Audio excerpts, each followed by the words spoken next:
L'Église, sacrement universel du salut, nous rappelle que nous vivons déjà dans les derniers temps, inaugurés par le Christ et animés par la présence de son Esprit dans l'Église.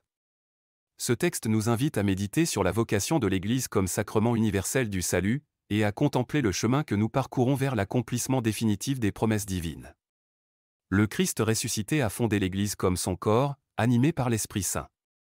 Elle est à la fois un moyen de salut pour le monde et une anticipation de la gloire à venir.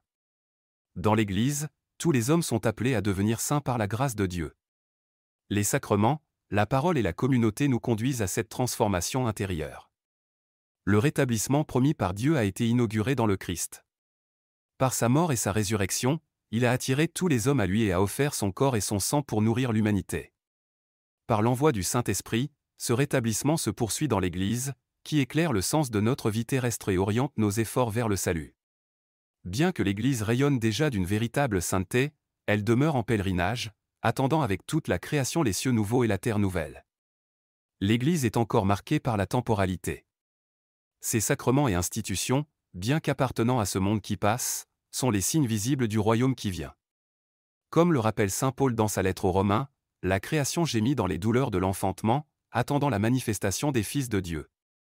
L'Église est solidaire de ces gémissements, car elle est inséparablement liée au monde et à son renouvellement.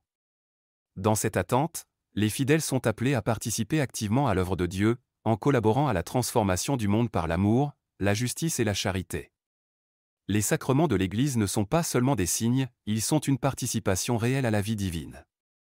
Ils nous rappellent que, même dans ce monde imparfait, nous goûtons déjà à la plénitude de la gloire promise. En recevant le corps et le sang du Christ, nous sommes unis à lui et transformés, anticipant l'union parfaite qui se réalisera dans le royaume. Ces sacrements nous plongent dans la mort et la résurrection du Christ, nous enracinant dans cette espérance des temps nouveaux. Le Concile nous enseigne que les derniers temps sont déjà arrivés, mais qu'ils ne s'achèveront que lorsque tout sera pleinement réuni dans le Christ. Nous sommes invités à vivre dans l'attente active du retour du Christ, en nous consacrant aux tâches que le Père nous a confiées. En participant à la mission de l'Église, nous collaborons à l'avènement du royaume, non par nos seules forces, mais par la grâce qui agit en nous. Bien que marqués par nos limites, nous pouvons refléter dès aujourd'hui la lumière du Christ à travers une vie de prière, de charité et d'engagement. L'Église, sacrement universel du salut, est le lieu où Dieu nous rejoint dans notre humanité pour nous conduire à lui. Elle est déjà une réalité de sainteté, mais demeure en chemin, solidaire de la création, en attente des temps nouveaux où tout sera récapitulé dans le Christ. Nous, membres de cette Église, sommes appelés à participer activement à ce pèlerinage, en vivant dès maintenant dans l'espérance, l'amour et la foi, en témoignant du royaume à venir. Que notre vie terrestre, animée par l'Esprit, devienne un signe vivant de cette promesse éternelle.